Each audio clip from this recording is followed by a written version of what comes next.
그래요. 우리가 저기 그 마음 이야기 사실은 뭐 우리가 산다라고 하는 것이 행위하는 거죠. 그래서 행위라고 하는 것을 이제 업이라는 말로 나타내죠. 우리가 어떤 행위를 하느냐에 따라서 그 결과로 괴로움이 만들어질 것인가 또는 행복이 만들어질 것인가 뭐 요게 사실은 사는 이야기거든요. 그러면 행위를 통해서 괴로움도 만들어질 수 있고 행복도 만들어질 수 있다라고 한다면 우리가 어떻게 이 행위를 잘 제어해가지고 기왕이면 괴로움을 만들지 않고 행복을 만들 것인가? 부처님이 알려주는 공부 요거 불교잖아요. 그죠? 부처님의 가르침. 부처님 가르침을 한마디로 말하자면 사실은 이 이야기예요. 어떻게 내가 행위를 바르게 해서 괴로움을 만들지 않고 행복을 만들 것인가. 뭐 그렇게 하려면 일단 필요한 것이 있죠. 행위라는 것은 어떤 것일까요? 어떻게 구성되어 있는 것일까요? 그래서 행위, 업이라는 것이 구체적으로 설명이 되면 이 업을 구성하는 것들을 놓고 요 부분은 요렇게 관리를 하자. 요 부분은 요렇게 관리를 하자. 라고 업을 구성하는 부분들에 대한 관리, 제어가 들어가면 그 제어를 통해 가지고 제어되지 않았을 때 생겨나는 괴로움을 만들지 않고 행복을 만들 수 있다. 요게 사실은 불교다라는 부분을 우리가 주목해야 되는데 그 이야기를 좀 보도록 하겠습니다. 지난번 수업에서 설명한 부분을 간략히 돌아보고 이어지는 이야기를 출발하겠습니다.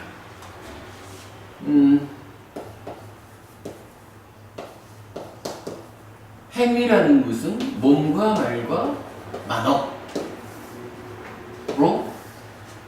하는 것이다. 이때 요 만어라고 하는 거 뜯어 있지 않을 수는 마음이죠. 그래서 신업, 구업, 의업, 신구의 삼업이라는 말을 하죠.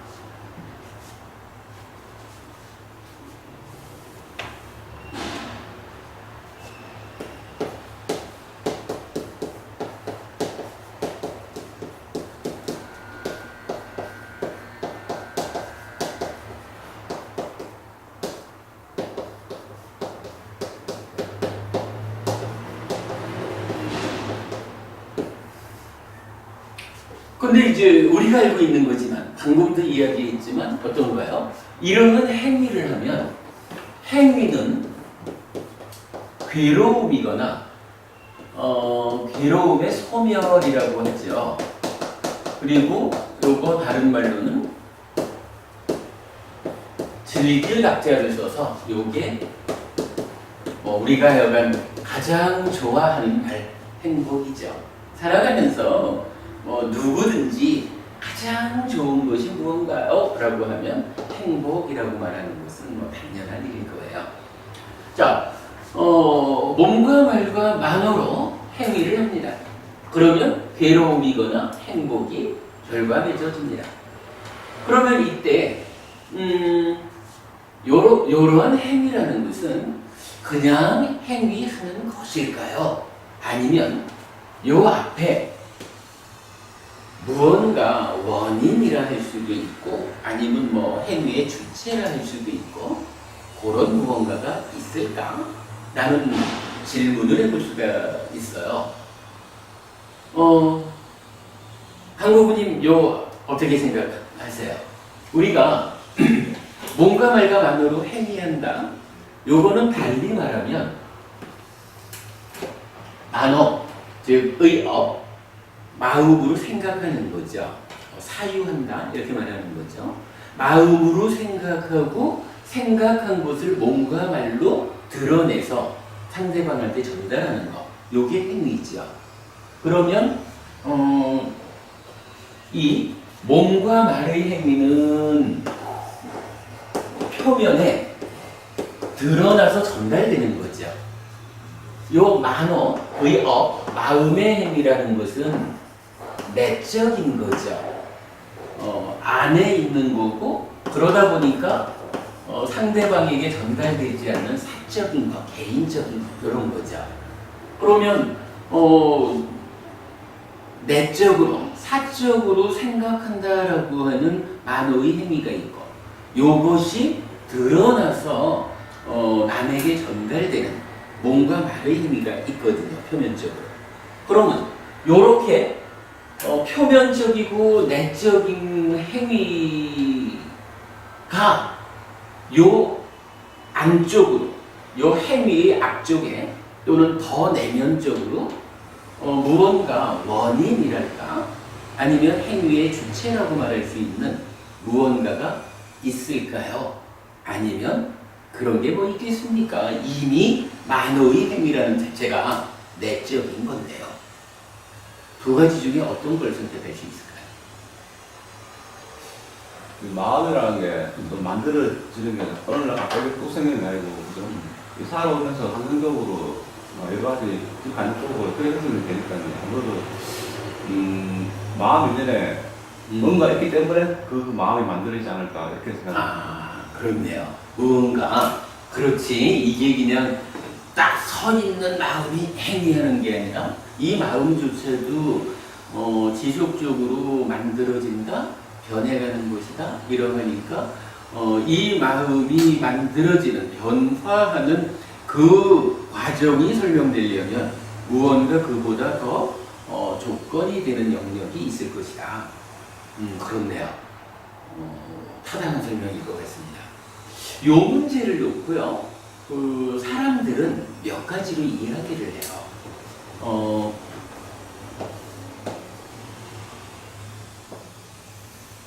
어떤 사람은 그런 거 없습니다.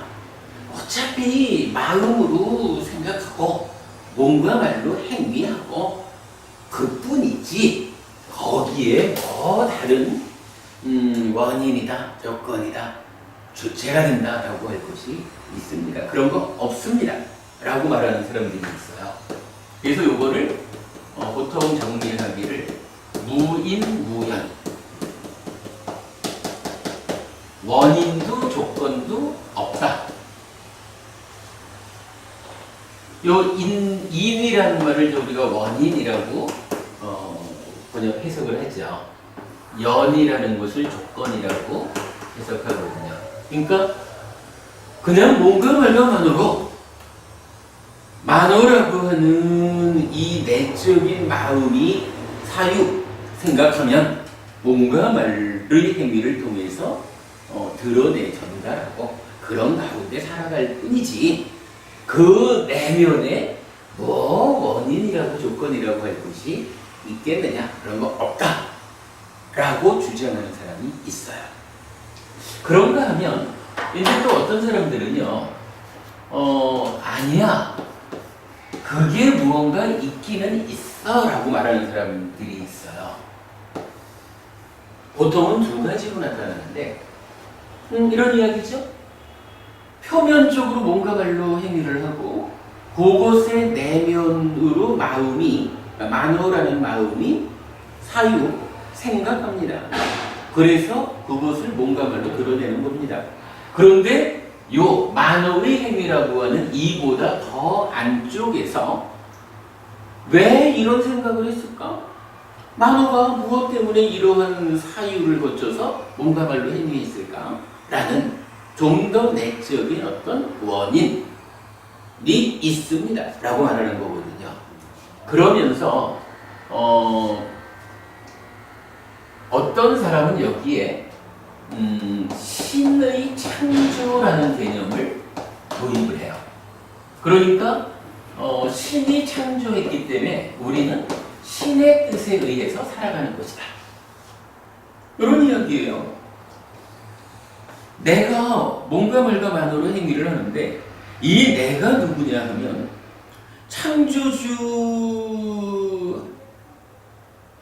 창조주라는 신이 있다는 거예요. 그래서 이 신에 의해서 내가 창조가 되었어. 그러면 창조된 나를 뭐라고 불러요? 피조물 그러잖아. 그러니까 내가 살아간다고는 하지만 사실은 내가 누구냐 하면 신에 의해서 창조된 피조물이야. 그러니까 나라고 하는 이 삶의 주인은 누구냐 하면 내가 어차피 피조물인데 뭐 내가 창조된 주제에 내가 어떻게 스스로 주인이라고 하겠어?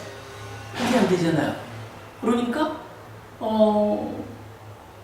나를 창조한 창조주 요 신이 나의 주인인 거야. 그럼 이제 나는 어떻게 살아요? 나의 주인은 신이 의도하는 대로 신이 이렇게 해라 하면 나는 그렇게 움직이는 거지. 요렇게 말하는 사람들이 있다는 거예요. 그래서 신의 창조에 의해서 신의 뜻을 원인으로 신의 뜻을 조건으로 몸과 말과 만호의 행위를 즉 살아가는 것이다. 요렇게 주장하는 사람이 있다는 거예요. 요거 우리 주변에서 많이 보는 거죠.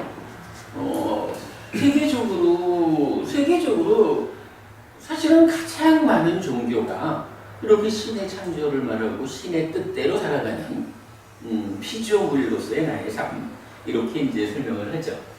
그런가 하면 또 어떤 사람들은 있기는 있다는 거예요. 왜 만화가 이렇게 사유작용을 하고 뭔가 말로 행위했을까? 무엇이 원인일까? 라고 할 때 있기는 있는데 그게 뭐냐? 라고 하니 전생의 업이다.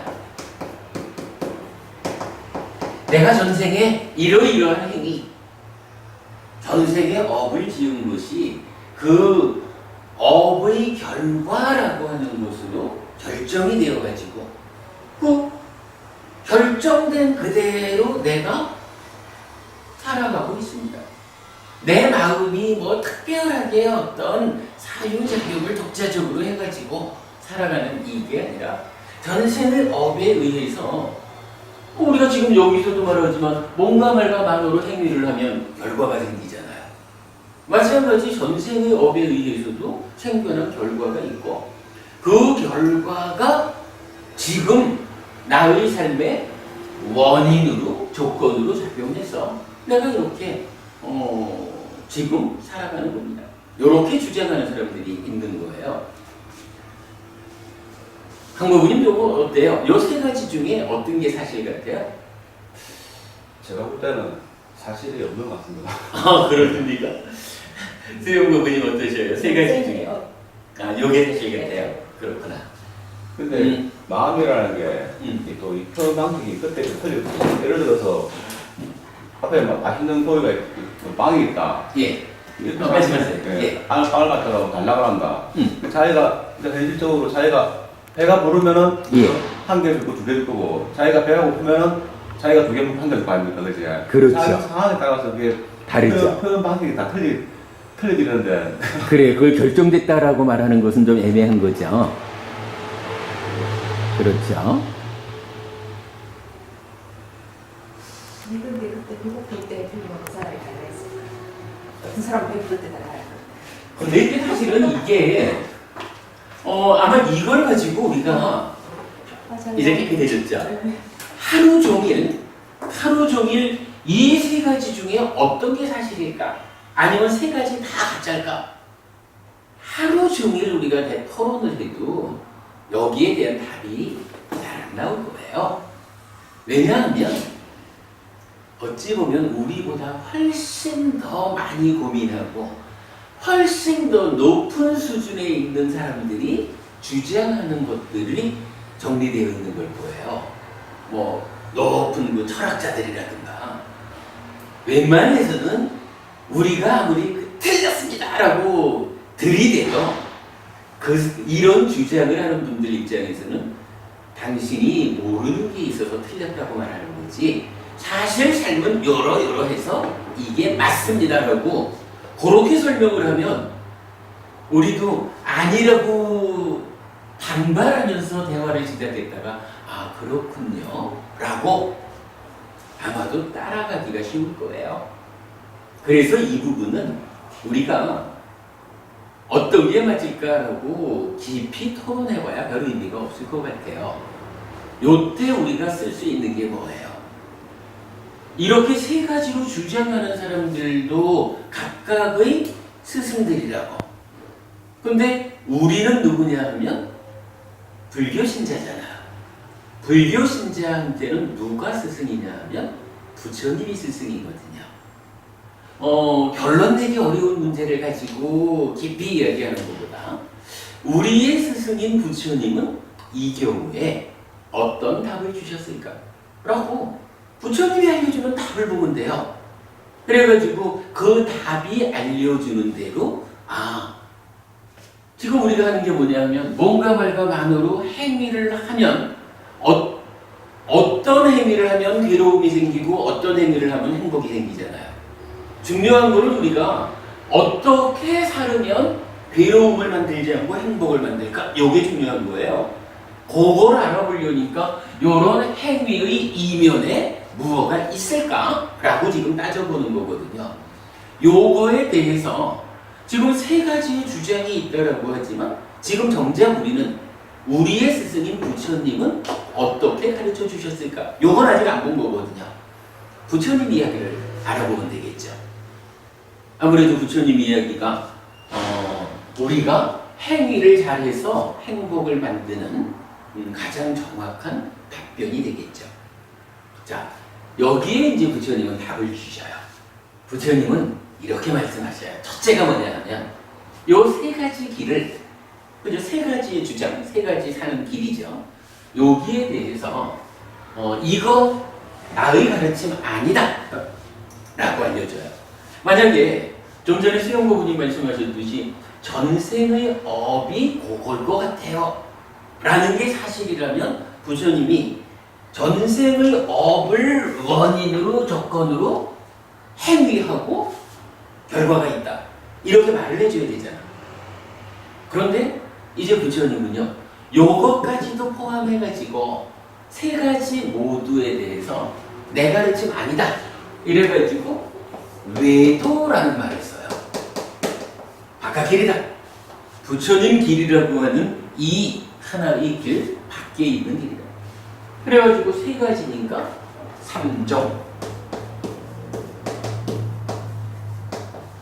삼종 외도라고 해서 이 세 가지는 부처님 가르침은 아니다 라고 알려주거든요.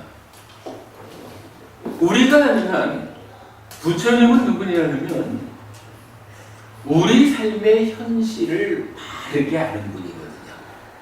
삶의 현실을 바르게 알아가지고 어떤 뭐 추상적이고 관념적인 이야기를 풀어나가지 않고 우리 삶이라는 것이 이런 것인데 그 가운데 어떠한 문제가 있으면 괴로움이 생기고 어떻게 그 문제를 해결하면 행복이 생긴다. 이걸 가르쳐주는 거잖아요. 그죠? 부처님 가르치. 그러면 이제 요 삼종 외도 세 가지 요 길은 뭐냐 하면 부처님이 알려주는 요런 우리 삶의 현실, 내 삶의 현실이라고 하는 그 길에 바깥에 있다. 달리 말하면 이 세 가지는 사실이 아니다. 그러니까 누구는 뭔가 말과만으로 행위하는데 아무런 원인도 조건도 없어 그냥 할 뿐이야 라고 말하는 요거 말로는 가능하지만 그거 사실 아니다 라고 부처님이 알려주는 거예요. 누구는 신이 창조했기 때문에 신의 뜻에 의해서 이렇게 살아가는 것이다 라고 말하지만 그거 말로는 가능하지만 사실 아니다 이렇게 말하는 거고요. 전생의 업을 원인 조건으로 살아간다 라고 하는 것도 말로는 가능하지만 그거 사실 아니다 이렇게 알려주는 거거든요. 근데 이제 여기서 요 전생의 업이라고 하는 것은 우리가 좀 두고두고 더 봐야 돼요. 요거는 표현하자면 내 삶에 관여하는 조건의 하나이기는 하거든요. 이게 원인도 조건도 없다라고 하는 것은 원인 조건이 있습니다라고 말하면 이건 그대로 100% 부정되는 거잖아요. 신의 창조에 의해서 신의 뜻에 의해 살아간다라는 거, 그러한 권능을 가진 신이 없어. 신 자체가 부정되는 순간 이것도 100% 사실 아닌 거거든요. 그런데 이 전생의 업이라고 하는 것은 전생에 또는 과거에 우리가 어떠한 행위를 하면 그 행위의 결과가 지금 내상에, 지금 나의 삶에 영향을 미치거든요. 아무래도 과거의 삶의 연장선상에서 내가 영향받으면서 살아가니까 수영고부님 3가지 중에 요게 사실일 것 같다라고 말씀하셨겠지 뭐. 그런데 부처님은 요것도 사실이 아니다라고 말하는데 나머지 2가지하고는 좀 차이가 있다는 거예요. 하여간 2가지는 100% 아니야. 이건 우리 사실 전혀 무관해. 말로만 가능한 거예요. 이런데 전생의 업이라는 것은 요 자체가 원인과 조건이라고 말하는 중에 내 삶에 영향을 주는 조건으로는 참여를 하는 거예요. 그러나 이게 만약에 원인이고 조건이다라고 하면, 그래서 우리가 살아가는 것이 100% 전생의 업에 의해서 결정된 대로 살아간다, 이렇게 말하면 이건 사실이 아니죠. 좀 전에 강국부님 말씀하셨듯이 우리는 실질적으로 보면 당장 뭐 빵 하나를 놓고도 이게 결정된 대로 누구 거 이러지 않고 내 거라고 해도 무언가 내 행위의 내면에 있는 어떤 것에 영향으로 그 어떤 것이 작용해가지고 에휴 내가 다 먹어도 부족하지만 나눠 먹자 뭐 이렇게도 한단 말이에요.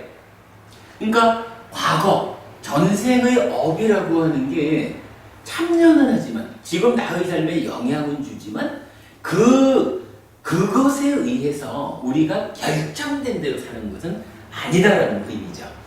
그러니까 요건 하여간 우리가 두고두고 잘 좀 봐야 되는 게 내 삶의 조건으로 참여는 하지만 이것이 결정권을 가지는 것은 아니다라는 측면 그렇게 봐야 되고요. 그런 부분을 담아가지고 요 3가지는 외도다. 요거 우리 삶의 현실 사실 아니다. 이렇게 알려지는 거예요. 요게 부처님 가르침이야 우선. 그러면 부처님이 요 3가지 3종 외도는 사실 아니다 그랬으니까 우리 그럼 뭐 사실 아닌 거는 좀 접어두죠. 그냥 여기서는요 요 3가지가 사실 아니래더라 라고 결론만 분명히 알아가지고 무언가 있습니다. 요거 신의 뜻 아닙니다. 그러니까 신한테 도와주세요 라고 비는 일 해봐야 효과 없습니다. 그리고 전생의 업이라는 게 그렇게 내 삶을 결정지은 거 아닙니다. 즉 사주가 좋아가지고 잘 살고 사주가 나빠가지고 못 살고 뭐 이런 거 아닙니다. 그러니까 이리저리 뭐 아무개 도사 아무개 보살집 찾아가면서 겉으로는 불교신자라고 하면서 속으로는 그냥 부처님이 사실 아니라고 하는데 묶여서 사는 요런 거는 내가 하지 않아야 되겠다 라고 결론만 알면 되겠죠. 그리고 지우죠.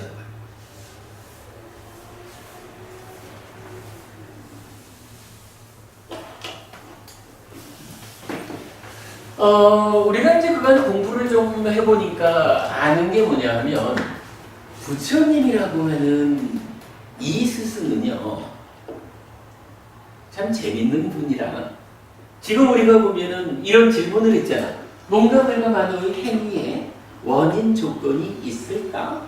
라고 하니까 3가지로 주장하는 사람들이 있는데 부처님은 그 3가지 다 사실 아니야 라고 말했거든요. 재밌는 거는 부처님은요 어떠한 질문에 대해서 다른 사람들의 주장이 틀렸다라고 하면 그거를 틀렸다라고 부정하는 데서 끝내지를 않아요. 반드시 부처님은 다른 것이 사실 아니다. 그렇다면 사실은 무엇일까? 라고 부처님이 아는 바를 가르쳐줘요. 그래야 되겠죠? 그래야 그게 스승이겠죠. 그러면 이제 부처님 이거 뭔가 말과 만으로 행위합니다. 이 행위의 이면에 원인이다, 조건이다 또는 주체라고 할 것이 있습니까? 라고 물었으니까 세 가지 다 사실 아니다라고 했다면 이제 부처님이 답을 줘야 되죠. 여기에 어떤 답이 나타날까요? 부처님은 여기에 무엇이 원인이 되어가지고 뭔가 말과 만으로 행위한다 라고 알려주실까? 알자고요? 경험? 아닙니다. 경험이라고 하는 것도 아주 틀린 말은 아니에요. 사실은 경험이라는 것이 우리 삶의 과정을 총괄적으로 이해하면 이러한 경험을 했더니 그 경험에 대해서 아는 거, 기억하는 거라는 우리 마음이 생겨가지고 요 마음이 쌓여서 나를 이루고 있거든요. 그리고 그 마음이 또한 매 순간순간마다 새로운 마음을 새끼쳐 만들고 그 새끼쳐 만들어진 마음이 전개되는 과정에 바로 마음 심자를 쓰는 심, 요 말이 있어요. 그러니까 전체적으로 포함해서 본다면 그래요. 경험이라는 게 아주 중요한 의미를 가져요. 경험이 우리 삶의 어떠한 그 원인이 되어가지고 삶을 이끈다 하는 거 타당한 이야기예요. 그러나 이제 지금 우리가 그렇게 좀 포괄적인 개념의 경험 이렇게 말해서는 세세하게 세세한 그 삶의 과정을 설명하지 못하죠. 그러다 보니까 좀 더 세밀한 이야기를 하기 위해서 경험보다는 더 구체적으로 마음 심자라고 하는 마음을 부처님은 몸과 말과 만호의 행위의 원인이다. 그렇게 제시를 해준다라는 거예요. 근데 여기서 좀 애매함이 있죠. 마음 심자 이러니까 이거 일단 마음이잖아요. 근데 이 마음이 여기 몸과 말과 만으로 행위한다라는 요때도 요거 몸과 말 표면적인 거 남에게 전달되는 거 만호 요거 내적이고 사적인 거 내 마음으로 사유하는 거 생각하는 거 이랬단 말이야. 요것도 마음이잖아요. 그죠?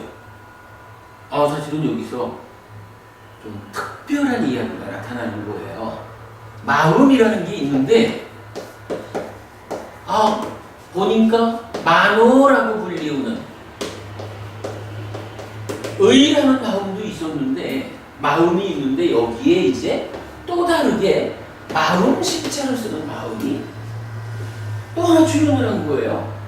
우리는 그냥 기본적으로 나는 몸과 마음으로 구성되어 있습니다. 나라고 하는 존재는 이런 물질로 된 몸과 보이지 않는 마음이라고 하는 몸 안에 있는 어떤 것, 요걸로 내가 나를 구성해서 살아가는데 이렇게 그냥 몸과 마음 이렇게 알고 있잖아요. 근데 정작 이게 마음이 또 다른 마음이 출현했네. 주목해봐야 되겠죠. 의라는 마음이 빨리어로 만호였잖아요. 이제 마음 심자를 쓰는 이 마음은 빨리어로는 찌따라고 말을 해요. 이거 더 설명 안 해도 아시겠죠? 요 의가 한자라면 요 만호 찌따 요거는 빨리라는 말이죠. 요 빨리 부처님 때부터 사용되는 불교 경전 언어죠. 그러니까 부처님 가르침이 어차피 부처님도 말로 설법을 하셨잖아요. 말 없이 설명하진 않았단 말이야. 부처님이 법을 전한 언어가 빨리라는 언어예요. 그래서 그대로 전승되어 온 불교 경전이거든.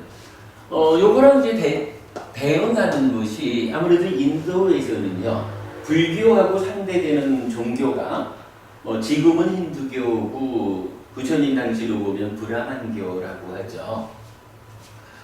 지금 이야기로 힌두교 하면 힌두교의 경전 언어가 있어요. 요것을 뭐라고 하냐 하면 산스크리트라고 불러요. 요 산스크리트를 중국 사람들은 범어라고 번역을 하죠.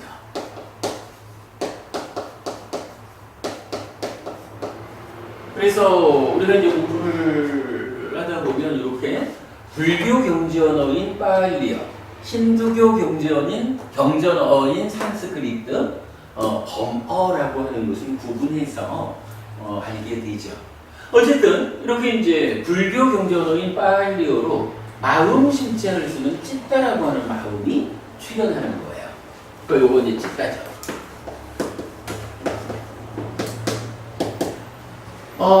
마음에 대한 이야기는 이제 여기서 우리가 한 가지 더 보아야 합니다. 앞으로 우리가 이 마음 특강, 마음 공부를 하는데 가장 중심에 있는 거니까 이 마음이라고 하는 거는요, 만호의 찌따 심 외에 또 한 가지 이름을 가지고 있어요. 식이라고 하는 마음도 있어요. 여러분 우리 저기 오온하고 색수상행식이잖아요. 이때 요 식이라는 거 마음이잖아요.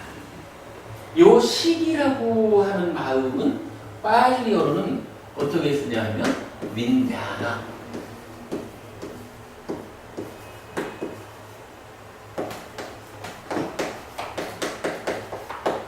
그러니까 윈야에다가 요 A에 선이 보면은 이게 장음이 돼요. 그래서 윈야나라고 읽거든요. 윈야나. 그래서 불교 안에는 마음을 이렇게 세 가지로 구분해서 사용하고 있다. 요거 마음에 대한 이야기의 첫 번째 우리가 알아야 되는 거예요. 사실은 오랜 세월을 두고 우리 테라와다 불교 안에서도 요 세 가지 마음을 잘 구분해서 쓰지를 않았어요. 세 가지 마음을 동의어라고 생각하고 그냥 같은 이야기를 중간중간 다르게 표현하는 이렇게 이제 설명하고 있는데 우리 해피웍당이 니까야를 통해서 해석한 바의 가장 큰 성과가 우선은 이거죠.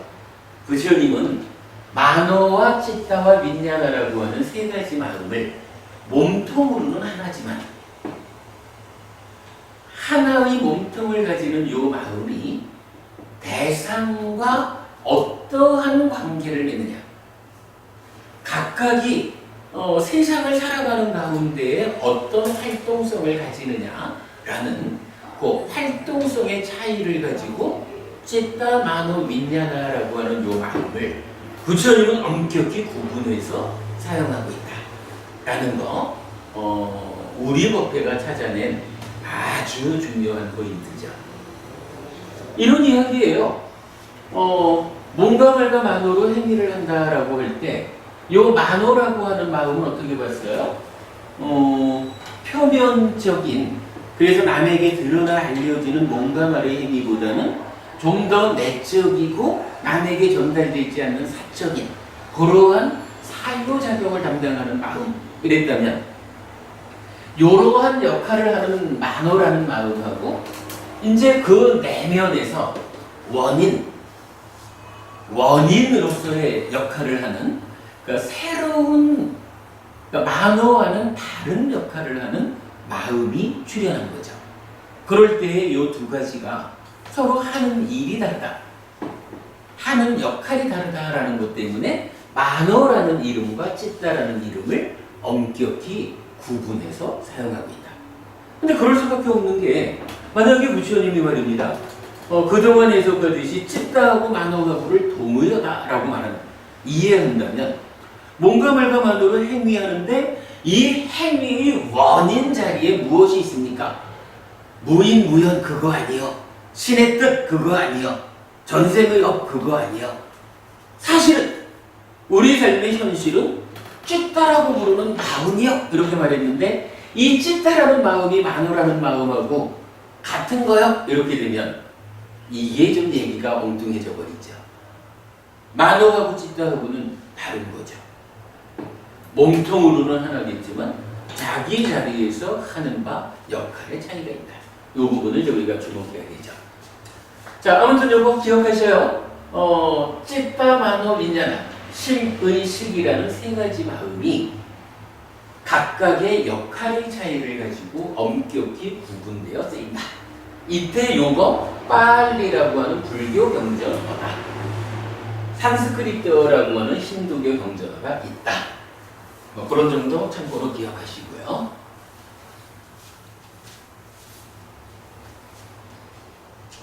자, 그러면 이제 이렇게 이야기가 하나 정리가 됐어요. 찌따라고 하는 요 마음이 원인, 조건이 되어서, 달리 말하면 주체가 되어서 뭔가 말과만으로 행위를 한다. 우선 만호라는 요 마음으로 내적, 사적인 사유작용, 요런 행위를 하고 나면 요것이 뭔가 말의 행위를 통해서 드러나 알려진다. 그리고 그러한 행위의 결과로 괴로움이 생기거나 아니면 행복이 생기거나 그런 두 가지 결과가 생겨난다. 요거죠. 스모르님 질문. 이게 말이에요. 자, 누구나 지금 여기서 보면 그렇잖아. 누구나 찌따를 원인으로 뭔가 말과 만으로 행위를 하는데 왜 누구는 괴로움을 만들고 누구는 행복을 만든다라고 알려질까요? 아니 이게 사실 그렇잖아요. 그냥 일반적으로 말하면 누구나 찌따를 원인으로 행위를 하면 그 결과가 한 가지여야 되잖아요. 근데 왜 동일하게 찌따가 뭔가 말과만으로 행위를 했는데 결과는 두 가지가 될까?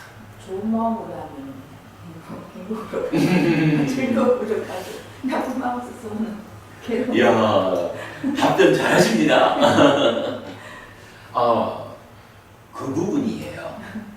분명히 이제 좋은 마음, 나쁜 마음 이렇게 되는데 요때 좋은 마음이라는 것은 무엇일까? 나쁜 마음이란 무엇일까? 라는 바른 마음, 바르지 예. 못한 그래, 뭐 바른 마음, 바르지 못한 마음. 그러면 바른 마음은 무엇일까? 바르지 못한 마음은 바른 무엇일까? 마음은 남을 행복하게 하고 즐겁게 하고 우리 모두에게 이로운 그건 아니에요. 그거는 아니에요. 바른 것 중에 일부요. 이게 부처님이 알려주는 올바르다라고 하는 거는요. 내가 남과 관계를 맺는다, 행위를 한다 이럴 때 나로 인해서 남이 행복한 요거 당연히 필요하죠. 중요하죠. 그러나 그것만을 가지고 바르다라고 하지는 않아요. 부처님은요. 그렇죠. 나도 행복하고 남도 행복한 나와 너 모두가 행복한 결과를 만들어내야 그게 바르고 잘하는 거거든. 그게 착한 거거든. 차이는 좀 있죠.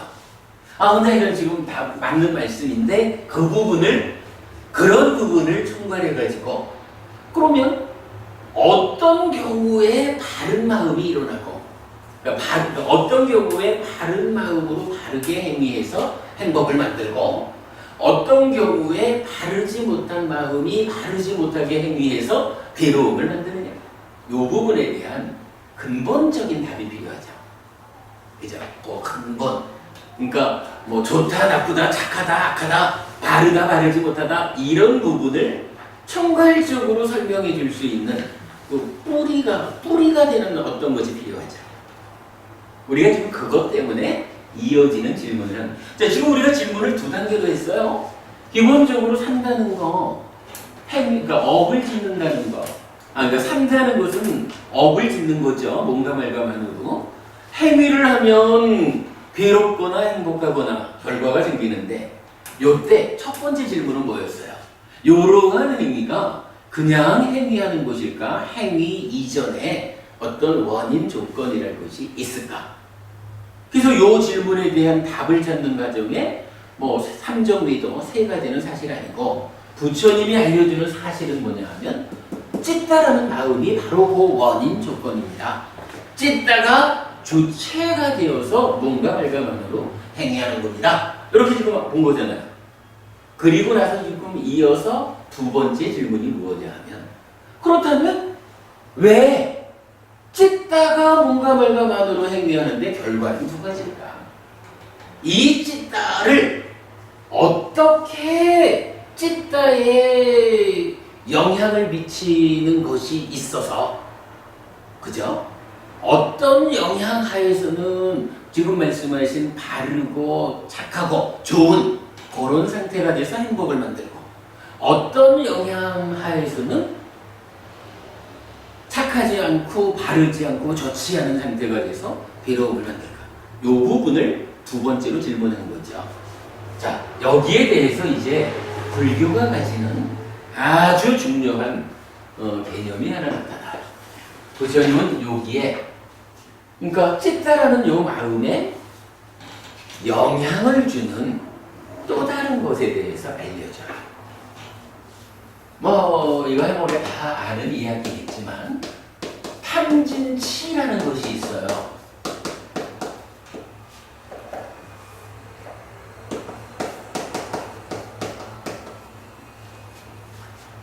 이게 이제 참 그 마음의 이야기를 자세히 들어가다 보면 기존에 번역되어 있는 말로 대체하기가 좀 애매한 것들이 있는데, 하여간 뭐 대략 보면 그래요. 탐이라고 하는 거 우리 쉽게 뭐 욕심 이렇게 말을 해요. 그러니까 탐심이라고 말하는 거죠. 탐낸다. 이건 뭐 붙잡는 거, 내 거 하는 거 이런 거죠. 진이라고 하는 거, 성냄, 화내는 거죠. 치, 어리석음. 그래서 욕심과 성냄과 어리석음, 한문으로 말하면 탐진치라고 하는 요것이 나의 내면에 있는 거예요. 나의 내면에 탐진치라는 것이 있으면 이 탐진치가 찢다를 붙잡아요. 그러면 탐진치에 붙잡힌 찢다를 뭐라고 말하냐 하면 오염되었다라고 말을 하거든요. 그러면 탐진치에 오염된 찢다는 이제 원인인 찢다 자체가 오염이 됐으니까 어떻게 해요? 실질적인 행위 자체가 오염된 것을 원인으로 행위가 되니까 오염되겠죠. 탐진치에 오염된 찢다가 몸과 말과 만으로 오염된 행위를 하면 이제 여기서 어떤 결과가 생겨요? 괴로움이 만들어지는 거예요. 그런가 하면 이제 어떠한 방법을 동원해서 탐진치를 잘 제어하면, 나의 내면에서 탐진치를 잘 단속하면 이제 탐진치에 오염되었던 찢다가 탐진치로부터 벗어날 거 아니에요. 탐진치에서 벗어났다. 그러면 오염에서 벗어나면 이걸 뭐라 그래요? 청정하다라고 말하죠. 청정한 찢다가 몸과 말과 만으로, 당연하죠. 찢다가 오염이 되면 행위가 오염됐었잖아요. 이제 탐진치를 제어해서 청정해진 찢다가 몸과 말과 만으로 행위를 하면 행위 자체가 청정해지겠죠. 그러니까 청정해진 찢다가 몸과 말과 만으로 청정한 행위를 하면 거기서 고멸, 행복이 결과맺어집니다. 이렇게 말하는 거예요. 한국부님, 요 이야기가 어떤 거야? 뭐 전체적으로 요 그림 하나가 있는데, 요 그림 하나가 알려주는 이야기가 어려운 이야기인가요? 앞전에 들은 이야기라서 탐진치가 제가 마음을 때렸어. 그래서 담력도 들었고요. 그렇게 어렵지는 않습니다. 아, 그새 벌써 공부가 되신 거예요. 앞전에 듣고 두 번째 들으니까요. 맞아요. 우리가 그 공부를 하는 이유가 그런 거지 뭐. 지금 공부할 때 100% 이해하지 못하더라도 지금 공부한 것이 힘이 돼서 다음번에 공부할 때는 훨씬 더 쉽게 알아들을 수 있는, 그래서 공부는 자꾸 이렇게 반복해 나가는 가운데 향상되는 거죠. 그런데요, 아마도 지금 이 정도 이야기는 처음 듣는 사람이라고 해도 이게 논리적으로 굉장히 어려워가지고 나 그거 어려워서 이해하지 못하겠어, 이런 이야기는 아닐 거예요. 그죠? 뭐 말 자체가 뭐 특별히 어려울 게 없지 뭐. 몸과 말과만으로 행위를 하면 괴롭든지 행복하든지 이건 뭐 설명하지 않아도 우리가 내가 사는 꼴을 들여다보면 내가 어떤 행위를 하면 즐겁고 어떤 행위를 하면 괴롭고 이렇게 결과가 있다는 걸 아는 거고 요거에 대해서 이러한 행위의 내면에 요거는 어려운 게 아니라 부처님이 알려주시는 그대로를 내가 받아만 들이면 되는 게 부처님이 뭐라고 하시는 거냐면 몸과 말과만으로 행위를 합니다. 근데 그 행위 이전에 요 행위를 주도하는 무언가가 있습니다. 그거 찢다라고 하는 마음입니다. 라고 부처님이 알려주는 거예요. 그러니까 내가 만호라고 하는 요 마음으로 그러니까 머리로 생각하고 요 사유한다라는 요 만호의 행위가 몸과 말의 행위로 드러나는 요런 신구의 삼업이라는 행위의 내면에 이 행위의 중심을 잡아주는 찢다라고 하는 또 다른 마음이 있구나 라고 부처님이 알려주는 그대로 찢다라는 마음이 그 자리에 있구나라고 받아들이면 되는 거야. 이해하면 되는 거야. 사실은 이거는 내가 그런 게 뭐 있겠어? 아무것도 없어? 아니면 창조주 하나님이 계시는데 하나님의 뜻대로 사는 거지 그게 뭐 그런 게 있어? 라고 부정하거나 이렇게 부정하려는 입장으로 접근하지만 않으면 부처님이 찢다라는 마음이 원인이 되겠어 라고 이해하는 건 사실 이건 그렇게 논리적으로 어려울 게 아니라 그죠? 이걸 다른 주장에 영향받아가지고 부처님 말씀을 받아들이지 않으려고 할 때 어려운 거지 부처님 말씀을 부정하자라고만 접근하지 않으면 이게 뭐 어려울 게 있겠어요. 그러니까 찢다라는 것이 몸과 말과 만호의 행위 내면에 있대 부처님이 알려주셨어. 그렇게 하는 거고. 그런데 이 찢다가 어떤 상태에 있느냐에 따라서 행위의 결과가 괴로울 것이냐 행복할 것이냐가 결정되는데 그 어떤 상태라는 것을 탐진치라고 하는 요것으로 부처님이 알려준 거예요. 그러니까 나의 행위의 내면에 찢다라는 마음이 있고 요 찢다의 상태를 결정하는 찢다에 영향을 미치는 탐진치라고 하는 것이 또한 나의 내면에 있어. 그냥 요렇게 알면 되는 거죠. 그죠? 요거는 부정하려는 눈으로 보지만 않으면 하나도 어렵지 않은 이야기다 라는 거 알려드리죠. 요거를 저는 어떻게 표현하나요? 그래 강보분이 우리 지난번 마음특강 그 말씀을 하셨는데 그 마음특강에서 제가 요거를 3종 미도까지 포함해서 그림으로 그려놓고 요 그림의 제목을 뭐라고 붙였냐 하면 이렇게 제목을 붙였죠. 불교의 중심, 업의 개념.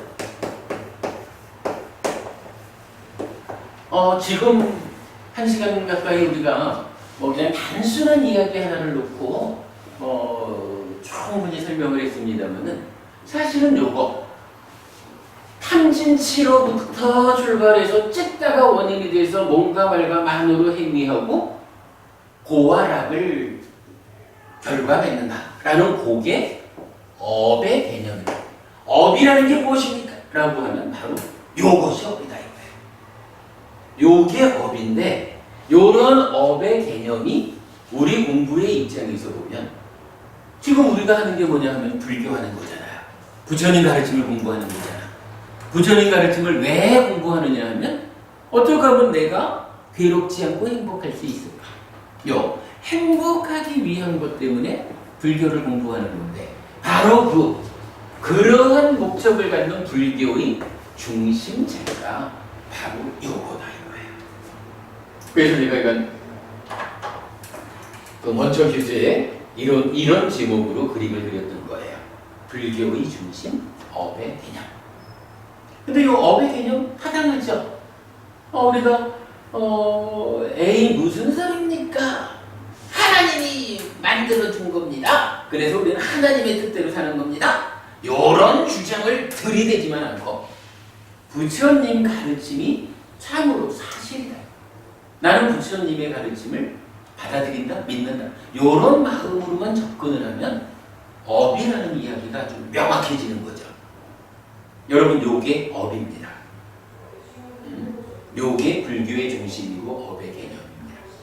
자, 일단 여기까지 하고 잠깐 쉬었다가 이제 이어지는 이야기를 좀 들어가 보기로 하죠. 첫달에 있는 거예요. 아니 저는 가끔 회의가 드는 게 네. 이것은 마음이라는 것도 세 가지를 이렇게 분석해가지고 네.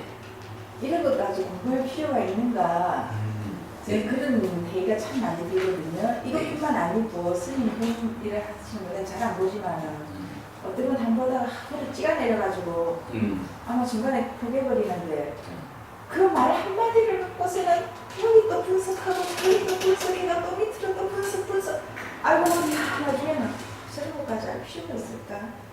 왜 저런 것까지 알아야 되지?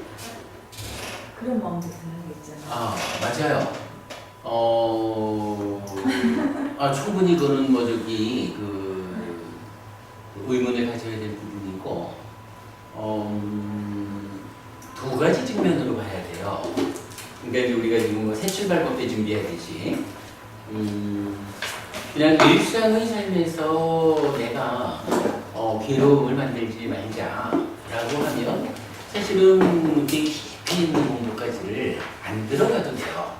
맞아요. 뭐 그냥 그럼. 할 정도 뭐 그냥 그대로만 그렇지. 실행하자. 그렇죠. 행하기 위해서 애쓰고 마음 닦아라니까 견제 들어가면서 이렇게 부처님 말씀하신 그대로 한번 해보자. 뭐 그렇게 단순하게 해도 충분히. 그런데 이제 그게 거기서 조금 더 들어가서 이제 수행을 하자. 네. 수행을 정말로 부처님 가르쳐 주신 그대로 그 수행을 해서 삶을 향상하자라는 부분을 뜻을 가지면 그 수행을 이해하기 위해서는요. 예를 들어서 뭐 대념체경 같은 데서 첫 번째로 빠져나띠 해라. 그래서 호흡을 길게 들어올 땐 길게 들어온다고 분명히 알아라. 뭐 이런 부분이 이제 그러니까 수행의 시작적으로 나타나거든요.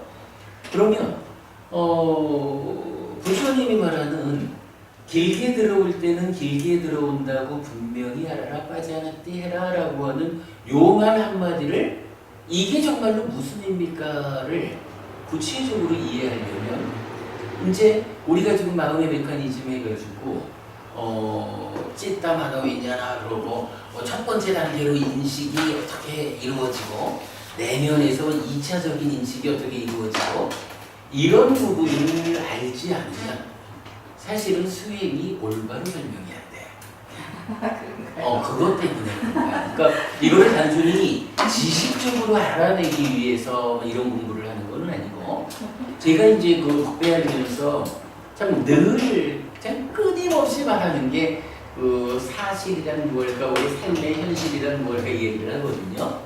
부처님이 여기서 그런 거야 이제 조금 그러니까 여기 이제 괴로운 이야기를 하면 이게요 그냥 지금 이 얘기를 통해 가지고는 탐진치 때문에 찢다가 오염이 되면 괴로움이 생긴다. 그러면 어떻게 괴로움이 생기지 않게 할까? 이러면 이제 이게 우선 우리가 표면적으로 할 수 있는 거는요. 5개를 지킵시다. 이래 할 수가 있는 거예요. 5개를 지키는 그 힘만 가지고도 사실은 내면적으로 탐진치 이런 문제 몰라도 당장 5개를 지킨다? 해치지 않는다? 거짓말하지 훔치지 않는다? 이런 행위만을 가지고도 직접적으로 괴로움을 만들지는 거예요. 근데 이제 이게 괴로움이 구체적으로 어떤 것이 있을까? 그래가지고 괴로움이요. 당장 그냥 먹고 살기 위해서 아이고 배고파 이런 괴로움도 있지만 괴로움은 좀 자세히 들여다보면 시간이 지나면서 어느새 내일 모레 60 바라보시는 이 나이 되신 것도 사실 괴로움의 일부거든. 그러니까 괴로움을 그러니까 결국 그래 되는 거야. 괴로움이 우리 삶에서 표면적으로 나타나 있는 아주 강렬한 괴로움, 요거를 제거하자라고 하면 표면에서 5개만 지켜도 되는 거예요. 그거보다 조금 더 밑에 있는 잘 드러나지 않는 괴로움을 제거하자. 이러면 이제 5개에서 한 단계 더 가서 십선업을 지키자. 자비시사 사무량심. 자비심을 키우자. 뭐 이렇게 접근해 갈 수 있거든요. 근데 이제 이게 괴로움에 대해서 좀 더 심도 있게 보게 되면 좀 전에 말씀드렸듯이 고참 시간 가다 보니까 어느새 나는 늙어가고 있어. 근데 그게 늙기만 하나요? 좀 더 시간이 지나면 죽어야 되거든. 그러면 또 태어나야 되고. 뭐 이런 우리가 겪어야 하는 괴로움에 아주 그 밑바닥에 있는 괴로움까지를 내가 해결해야 되겠다. 라고 이 행복을 정말로 큰 행복을 내가 성취하겠다. 이렇게 목표가 높아지면 그때 가서는요. 5개를 지키는 일에서 10선옥을 지키는 일에서 팔정도를 닦고 자비심을 키우고 이것 가지고 안 되는 부분이 있는 거라. 왜냐하면 탐진치라고 하는 이거를 직접 제어하지 않고는 해결되지 않는 영역이 있는 거야. 괴로움 중에. 그러면 이 탐진치라는 것을 어떻게 제거할까? 라는 부분을 보려면 탐진치가 어떻게 생겨나는지 알아야 되잖아. 그죠? 탐진치가 어떻게 생겨나는지 알아야 이게 제거가 되거든. 탐진치가 어떻게 생겨날까? 라는 부분을 보려면 결국은 찌따라고 하는 저 마음보다 좀 더 내면에 들어가서 아까 봤던 윈냐나 식이라고 하는 이 마음이 어떻게 작용해가지고 탐진치를 일어나게 하는가? 거기에 번뇌라는 게 어떻게 작용하는가? 이런 부분을 그게 설명이 안 되면 탐진치를 모르는 거야. 예. 그래서 법부님 말씀이 사실 타당해요.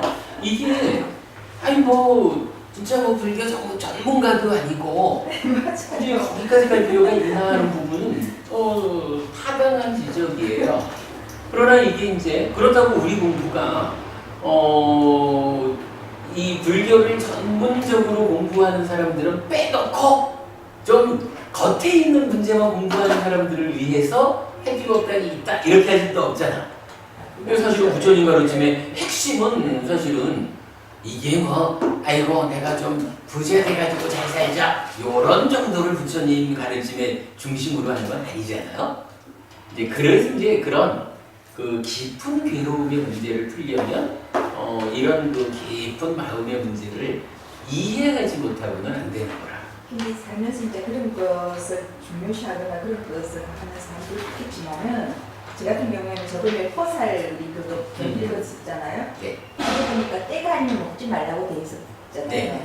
그러니까 그걸 보고서 생각을 많이 했거든요. 그래서 이제 때가 8제개, 그러니까 5제개인가 6일인가에 우리가 지켜야 돼요. 네. 제가자들이 지켜야 하는 6일은 그 하루에 한 끼만 먹고 6일간 8가지 네. 대요리 있죠. 그 뒷날이 8제일이었어요. 29일, 29일이더라고요. 아, 그랬나요? 네, 그래서 그날 이제 한 끼 한번 실행을 해보자. 해보자. 한 끼 안 되면 두 끼만 먹어보자. 신걸요. 세 끼를 다 먹되 이제 제가 생각한 게 세 끼는 다 먹자. 중간에 간식 먹던 건 없애버리자. 그래가지고 간식 먹는 걸 없앴어요. 그 대신 이제 끼니만 챙겨 먹고, 근데 저는 이제 두 끼도 안 되고 세 끼는 꼭 먹어야 되겠고요. 그 다음에 이제 간식 먹는 거는 이제 제가 조절을 했어요. 하고, 그 대신 간식 먹던 걸 밥 먹는 데다가 약간씩 집어넣고, 그 다음 그 밥량을 조금씩 줄이고, 제게 때는, 팔질 때는, 이거 6번은 밥량만 조금 줄이자. 3번 챙겨먹는 거지, 어디서 어떻게. 밥은 양만 조금 줄이고, 평소에는 내 양을 다 먹고, 제일 되면은 양만 조금 줄이고. 그래가 그게 이제 어느 정도 습관이 되면은 점심을 한번 줄여보든지 그렇게 하지. 그러니까 그 작은 몸으로 실행하는 그 작은 것도 실행하기가 사실 좀 어려운데 그런 생각이 들더라고요. 좋은 접근이에요. 제가 볼 때도 그렇게 하시는 게 잘하는 거지. 갑자기 안 하던 짓을 갑자기 해가지고 쓰러져 병원 갈 이유 없는 거야. 아니 그렇지만 중요한 거는요. 그래도 우리가 토사이경을 같이 읽고서 버부님께서 정말로 나도 이러한 그 성자들을 닮아가는 삶을 조금이라도 내가 할 수 있는 만큼이라도 해보자. 이런 마음을 일으켜서 현재 할 수 있는 조금의 노력을 시작했다. 그게 중요한 거고 그게 공부라. 현 사람들이 우선 그런 것부터 우선돼야 되는데 그런 것도 안 하는 사람들이 과연 이 어려운 신청까지 들어가는 건가? 아니 근데 그 부분은 근데 이제 사실 방법이 없다라고 봐야 돼. 그것 때문에 우리가 지금 이제 새 출발 법회를 시작해서 새 출발 법회는 지금 버부님 말씀하시는 실제로 우리가 세간설을 하면서 내 삶을 조금씩 바꾸려는 이런 분들을 위해서 이제 새 출발 법회 시작하는 거고 마음특강 또는 우리 해피셀 법회 이 법회는 어려워도 정확한 깊이 있는 내용을 공부하겠다라는 분을 대상으로 그분들한테는 또 가장 정확한 이야기를 들려드리는 게 또한 해야 될 일이거든요. 그래서 두 가지로 우리가 나눠서 하는 거라. 버부님도 그렇게 생각할 수 있어요.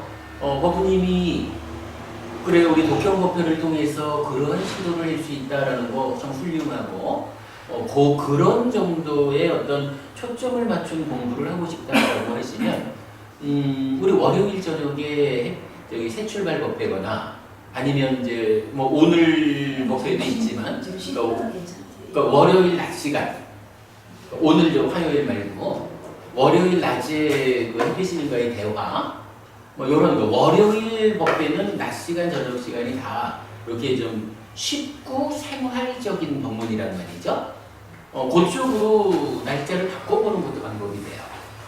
그래서 그쪽 통해 가지고 공부가 좀 더 충분히 준비가 된 다음에 우리 어차피 화요일 날은 오늘 공부도 이 시간도 그렇고 저녁 공부도 그렇고 이 공부 자체가 심도 있고 정확한 공부를 하는 법회니까 이거는 어려울 수밖에 없는 거라. 버부님께서 선택을 잘 하십시오. 아니 저의 입장에서도 버부님께서 월요일 날 낮 시간이 됐든 저녁 시간이 됐든 그렇게 참석을 해주시면 오히려 아까도 우리가 말한 거지만 이제 우리 법회를 하나하나 이제 정착시켜 가야 되잖아요. 이 법회를 정착시키자 하는 측면에서 버부님이 월요일 날 낮이든 저녁이든 하나를 선택해 주신다면 오히려 저한테도 도움될 수가 있을 것 같아요. 그건 한번 생각해 보시죠. 그리고 화요일 법회는 법회 자체가 그렇게 준비되는 법회니까 이건 좀 심도 있는 공부를 안 할 수는 없죠. 심도 있는 공부를 얼마나 쉽게 설명하느냐 하는 건 제 능력인데 제가 아직까지 거기까지는 잘 못 미친 것 같고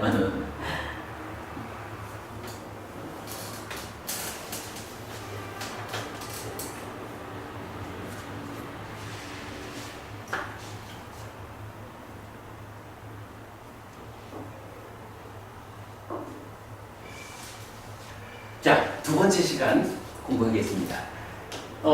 불교의 중심이 되는 것으로의 업의 개념을 공부했어요. 이제 이러한 업을 놓고 마음 이야기는 전후로 좀 확장이 됩니다. 그래서 한 가지 방향은 행위를 하면 괴로움이든 즐거움이든 결과가 생기는데 이 결과를 뭐라고 하냐 하면 과라는 말로 쓰죠. 결과가 생겨나는데 우리가 살아가면서 내가 행위를 통해서 생겨난 이 결과를 생겨난 그대로를 경험하는 것일까? 라고 하면 부처님은 여기에 결과하고는 좀 다른 말을 하나 제시를 해요. 요거 보죠. 보. 결과는 빨리어로 팔라라는 말을 쓰는데 보는 윗바가라는 말을 써요.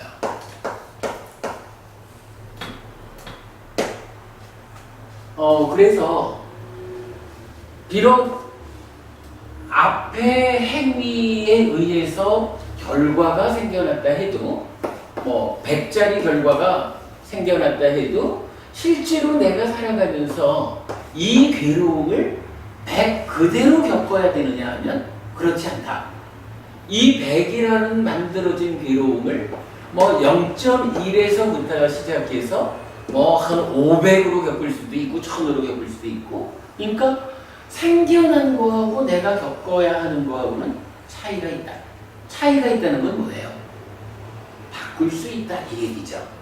비록 내가 앞순간에 어떠한 일을 잘못해가지고 괴로움을 만들어냈지만 이어지는 나의 삶을 잘 다스리면 100으로 생겨난 거를 10으로 줄여서 겪을 수도 있다. 그러나 만들기는 100을 만들었는데 이어서 내가 잘못 살아가다 보면 겪을 때는 200, 300, 500, 1000 키워서 겪을 수도 있다. 이런 이야기죠. 과하고 보가 갖는 의미의 차이예요. 마찬가지 행복. 앞에 행위를 잘해가지고 행복을 만들었다라고 하면 이 행복이라는 결과를 100을 만들었다 해도 이거 역시 0.1로 줄여가지고 앞에 잘 해가지고서는 이만한 행복을 만들었는데 지금 잘못해가지고 실제로 내가 누리기는 이게 좋은 건지도 모르는, 요렇게 누려서는 안 되죠. 그러나 어쨌든 그렇게 작아질 수 있다라는 거고, 마찬가지 이것도 500으로 1000으로 키워서 느릴 수도 있다라고 알려져요. 요 이야기는 좀 다른 시간에 우리가 좀 상세히 알아보도록 하겠습니다. 요거 하여간 업이라는 거하고 업에서 생겨나는 결과하고 이것을 현실적으로 내가 어떻게 경험해야 하느냐라는 업, 과, 보, 요 세 가지의 상관관계를 풀어내는 일은 굉장히 중요하죠. 요 이야기 지난주 서울법회에서 새출발법회를 통해서 간략히 말하고 서울법회의 해피설법회 지난주 수업에서 요 업과 보에 대한 이야기를 좀 심도 있게, 그러니까 해피설법회에서는 좀 쉽게 해야 되니까 결론만 얘기하고, 근데 이게 워낙에 중요한 이야기이기 때문에 저녁에 해피설법회에서는 좀 심도 있게 설명을 하고 있어요. 내일 모레, 그러니까 요번 주에 한 번 더 이어지는 설명을 할 건데, 여기에 대해서 좀 더 관심이 있으시면 그쪽 동영상을 좀 참고하기로 하고요. 일단은 결론만 이렇게 보죠.